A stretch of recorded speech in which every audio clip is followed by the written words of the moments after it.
Hey, welcome to the pod. Today I'm talking to Sherry Shannon-Vanstone. Sherry is the president and CEO of Profound Impact Corporation, and she's a highly accomplished cryptographer, mathematician, philanthropist, and serial entrepreneur with successful exits in both Silicon Valley and the Toronto-Waterloo tech corridor. She's a trailblazer in STEM, business, and philanthropy, and holds a Master's of Science degree in mathematics from the University of Tennessee. Sherry founded Profound Impact to connect great people and help education, research, and social impact organizations automate their process and measure impact, inspiring individuals to take a more active role in the digital economy.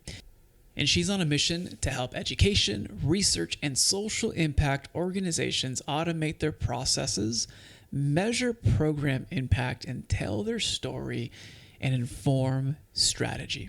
I think one of the key things that strikes me a lot is actually measuring the outcome of the work that we do. And sometimes we get lost the peripheral of attribution, figuring out what activity led to this outcome. How can we be sure that activity led? But when we actually dive into measurement, it actually informs our next best actions. It supports the stakeholders, and it's able to give us clarity on what's working, what's not working, and even for us, save costs or resource allocation. I kind of want to know what led you to this point, because when we began the introduction, we talked about cryptography, and like when I say that right now, some people might think the cyber, like crypto, the coins, but there's more to that. Can you just tell us first, how'd you get here? Thank you. The journey began when I was I was probably in second grade, and my father was wanting to improve his education, and he was an operating engineer. He wanted to be an electrical engineer, so he started taking correspondence courses. These were not online; they were paper, and you had to take them. You took them and then took the exams and mailed them back in, and then they sent you another workbook. So I started working through the workbooks with him at that time.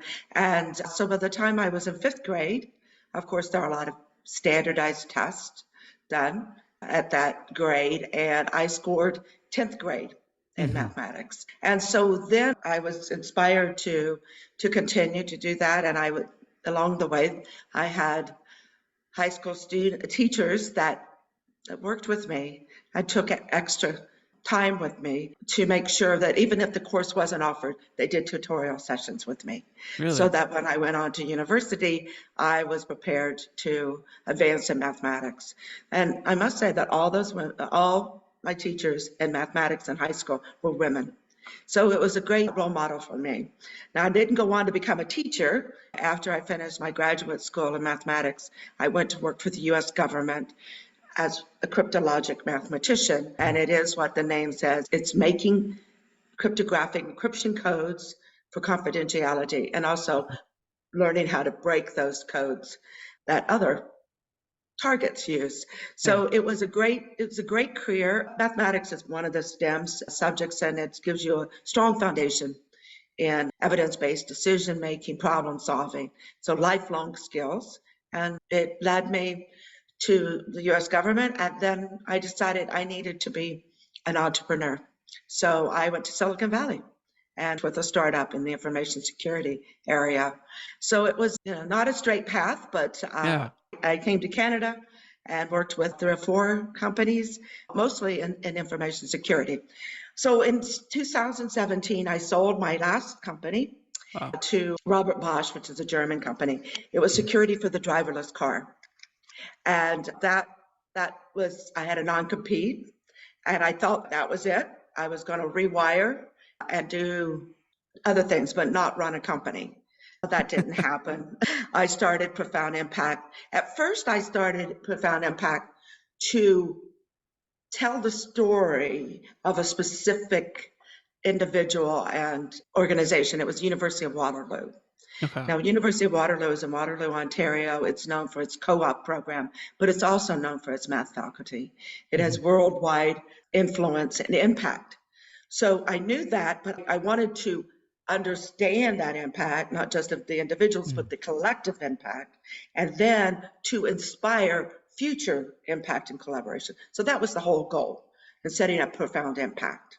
I want to dive. I mean, it's not a straight line. I mean, you were east, then you move west, then you go east again. I mean, like even just the geographical moves, right? But I think the key things to highlight, even in my upbringing, like I had a very specific teacher that stayed extra and worked with me, and I think those small nuances in our work right now, if there's an intern that you're focusing on or that you're helping grow, or if there's someone in your immediate reach in your work or in your business or even in someone else's business, like you can be a catalyst for them to do amazing things. And I think we overlook that possibility. And I find it fascinating.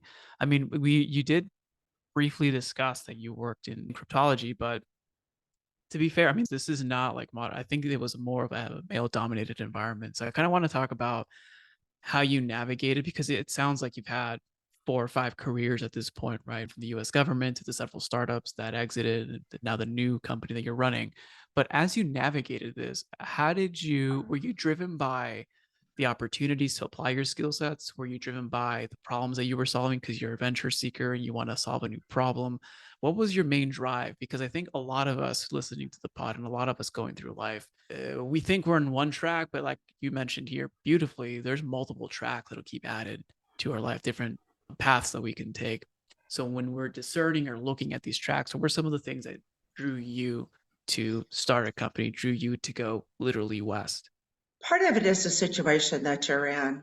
I worked, as you said, in a male-dominated area industry all my career, and in particular when I worked for the U.S. government. It was not necessarily when I first joined them, but when you rise up in the ranks, I was the only woman at a certain level. I decided then, I love my job. My last job there was fantastic.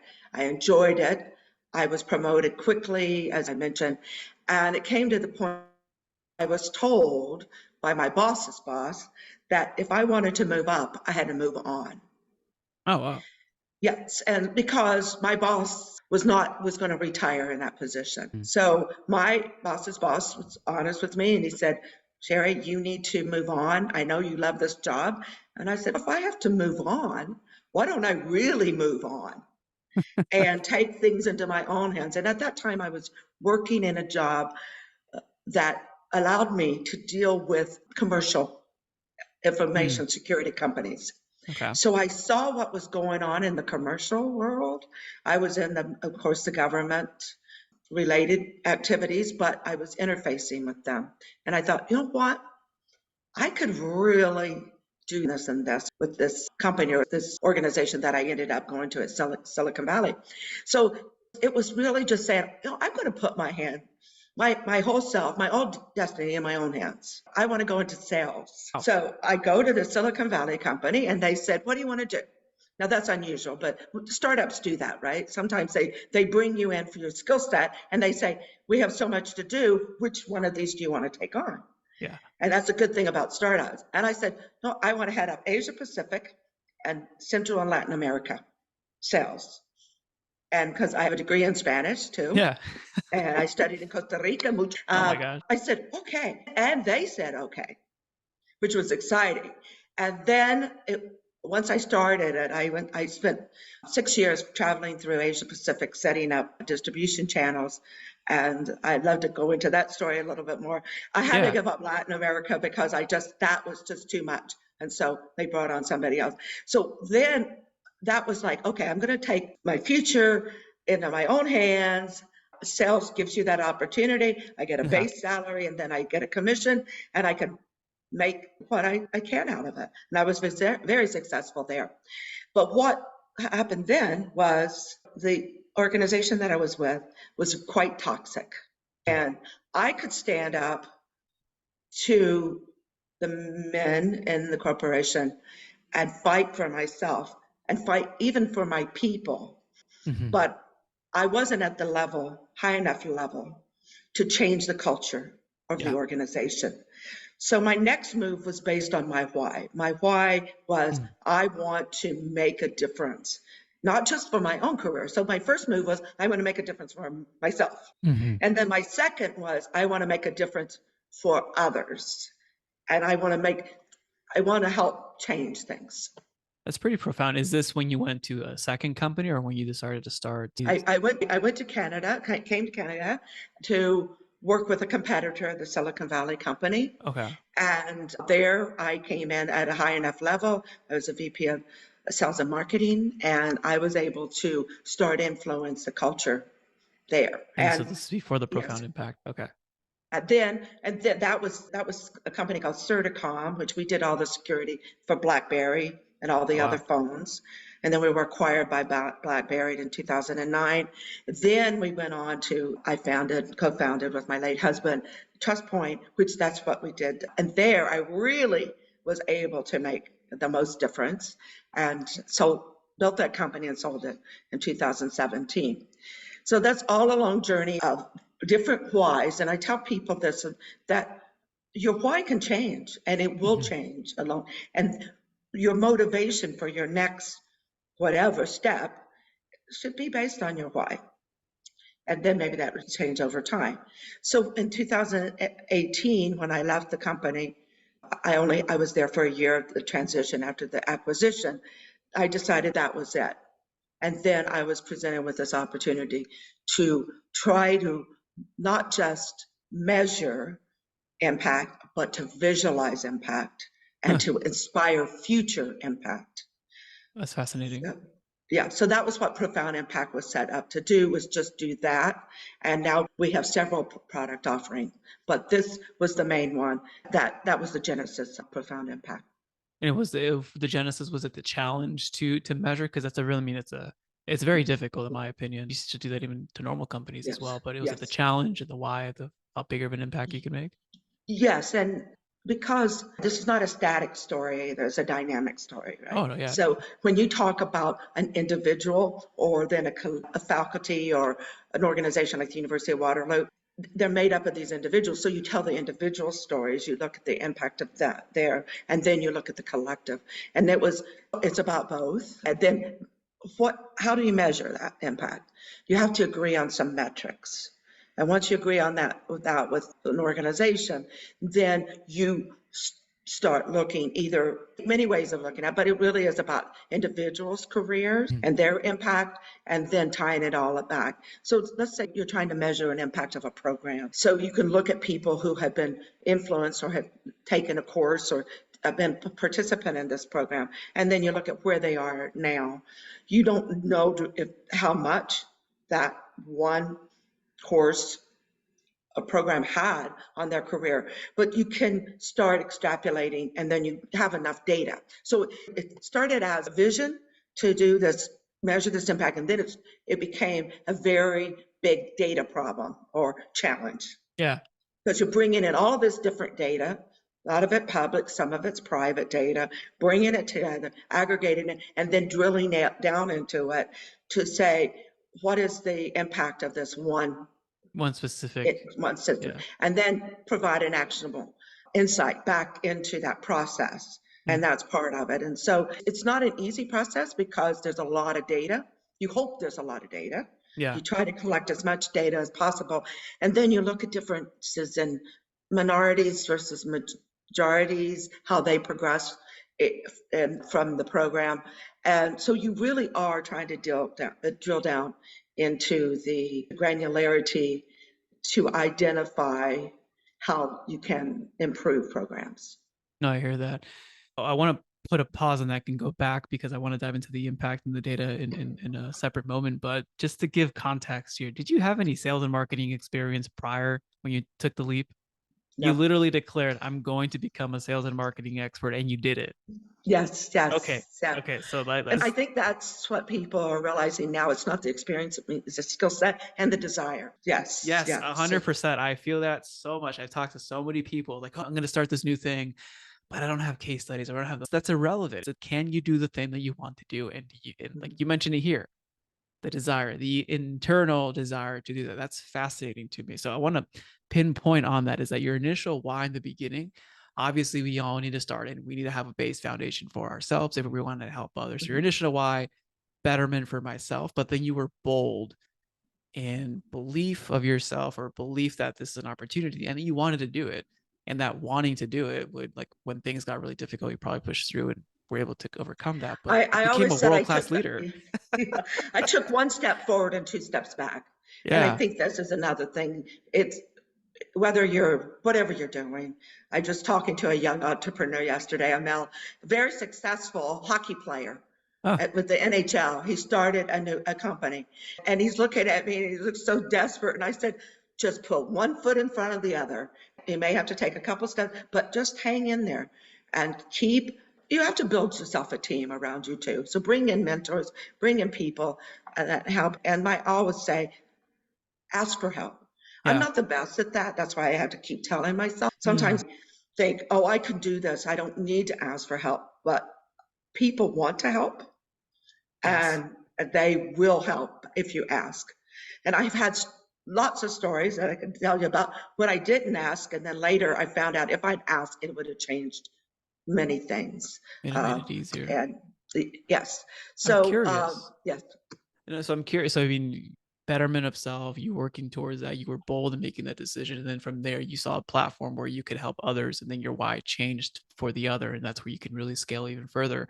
In that though, there are subtle beliefs and ideas that you tell yourself, I have to ask because people want to help. What are the other thought patterns or beliefs or things that you had to tell yourself? Because I know that for some listening to this, it sounds pretty plain and simple, but I think there's a certain set of beliefs that you had specifically, like literally going from US government to sales and marketing leader, and you declare that and you went after it. So what are some of those other thought patterns or beliefs that you internally held true to yourself?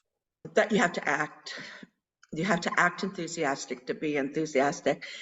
Why I say that is that every journey is tough. Reading Michelle Obama's latest book, and it was talking about, it says, getting to where you want to go. At some point along that journey, almost out of necessity, it becomes a struggle. And that struggle is when you get up every morning and you have to say, I'm not feeling, doubting myself. I know I've done this before. I know I can do this, but there's this and this, and just saying, okay, no, I'm going to act enthusiastic. I'm going to make it. And a lot of this is how you talk to yourself, right? And so in that, I've had to do it in every company I've been with. You'd think it'd get easier and that I'm a proven entrepreneur, but still I have the same struggles everyone else has. The market conditions of what, we have we all have the same, but it's that really just saying, part of it is believing yourself, but also acting. You have to do something. You can't Mhm. sit and let something come to you. It's about reaching out. And as I said, asking, keep asking, keep asking. And so those are the thoughts, the stuff, the things that I say to myself. Also building a good team. I believe that building, Mhm. surrounding yourself with good people. When I moved, so I've been in information security. I Yeah. had education in it, US government, Silicon Valley, come to Canada, two very successful companies, two great exits in information security. And then when I have a non-compete, I can't be in that industry any longer. Yeah. I go into this other, data, analytics, AI. I'm finding, whoa, I'm out of my wheelhouse here. So I made some mistakes for sure that probably set us back at least a year in rolling out our products. But then I said, okay, now I've got to get the right people. It took me longer because I knew the right people in the Hmm. other industry. I knew who to hire and who not to hire. And so then I had to build up some of the same people I worked with before, but then I had to bring in some others in more the technical side of things, Yeah. industry knowledge, knowing how to build a SaaS-based company, things Yeah. like this. And so building a team and bringing the individuals together and helping them to become a team, because they're a group of individuals until they become a team. Yeah. And we still work on that. So it's just not just me anymore. It's about the team and our objectives and trying to make sure that we understand our why. It's a collective effort, and then moving forward with that why, with the goal. As The I goal said, in we have to mind. have a goal. And then you also mentioned earlier, like, you know what a toxic environment looks like and you know how to influence it to become a non-toxic environment. I think that's also pivotal when it comes to team building. What would be some of the core tenets that you hold to your cultures when you build teams that you maybe it could be three or four, like we talked about, your beliefs, act enthusiastically, ask, build good teams with their core beliefs for you. What would be some of the core tenets that you look for in teams to be highly effective, especially to the level of growth you've taken them? Diversity, diversity of thought has to be there. Respect. I put that Mhm. under respect, respect for different opinions, That's and you key. want to invite those opinions. And that's that openness, transparency, candor, and and then of course, set specific goals and do the work. Yeah, no, you can't get away from those two. No, but I like that. I like that the openness to diversity of thought. I think the best explanation of disagreement was if there is understanding with disagreement, then we can have progress. But if there's no understanding and disagreement, we're just going to have chaos.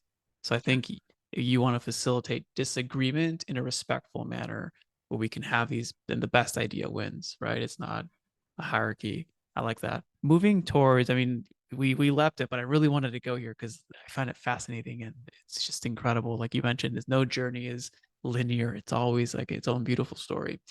As we dive into what you're doing now with Profound Impact, you mentioned something around you collect the data, you get an insight of that data, and then you take actionable insight based on that data and that feedback loop. Is that true across all circumstances of measuring data, or is that specific just what you're doing with Profound Impact? Well, right now, just what I'm doing with Profound Impact, I think data is gold. What I find is that organizations collect a lot of data, but they don't have any idea how to utilize that data. So I think we work with many organizations and they say, we have the data. And then we get the data and they don't know what they have. So the data is important, but it's also one of the things when we're talking about openness is being open about what we're going to be doing with this data. Who owns the data? So the respect is respect Transparency. of people's privacy, Yeah. transparency, and how we're utilizing the data. And I mean, all of our clients they want us to respect the data and the privacy of that data, and they do themselves. Well, I just think that a lot of people have data, they don't know what to do with it because it's bringing the data in to be able to be utilized, to be able to be queried. Mhm. And that is not easy. So that's wonderful. That's my team has been doing this since 2019. And we now can say, yes, we can quickly get into bringing the data in and being able to do something with the data, even from sources that are non-structured data. And so that's led us to our latest product where we bring in grants and government funding opportunities, and we use AI to match to industry and researchers. And the reason why is that there's $300 billion in grant and funding for research available every year, and Wow. 30% of it is squandered. Wow. Okay, that's insane. So what do we as a society need? We need to get the most research for those research dollars. And how we do that is we start with the fundamentals, the foundation, making sure we have the best researchers and the best in the sense that this is the best match. And we can do that with AI and Mhm. machine learning. We can continuously get better and better at it. So bring in lots of data, whether it's the researchers, industry partners, what they're good at, and then bringing in the funding and opportunities from foundations and governments and industry partners, and then bringing and making sure that we get the best match to set us up for success. And success means for our society helping solve cancer, you know, Yeah. addressing climate change, all of these things that we need to do. And we have seen that collaboration, I mean, it can happen. We need to use some tools, and AI is a good tool. You're facilitating a positive transformation for the future. I think for everyone listening here too, I mean, we might be having a pile of data that we're collecting, don't know what to do.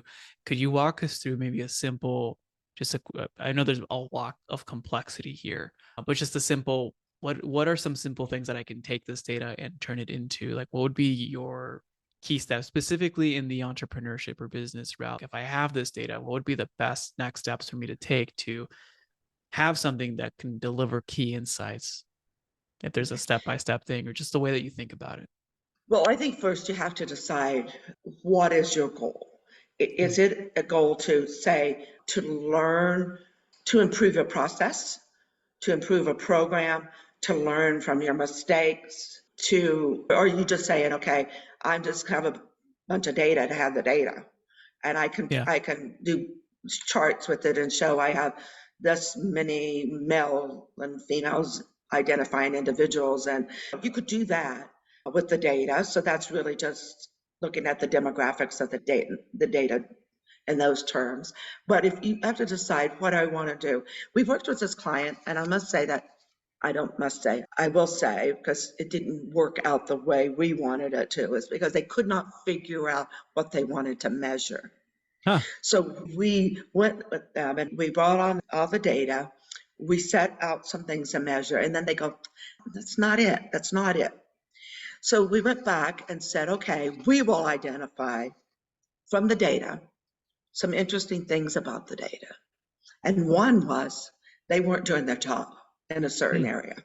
So we went back and said, this is what we're seeing here, and you're missing the mark here. Now, that wasn't their goal, was to point out. They were looking for this story that they could tell, this gem that they could say, we are the best, our program is great because we've been able to do this. mm, And we thought we delivered on that. We did deliver on that. But they kept saying, oh, I don't know. We finally just said, here's what we think. And here's an area, not those terms, right? We said, this is an area where I think you need to look at. yeah.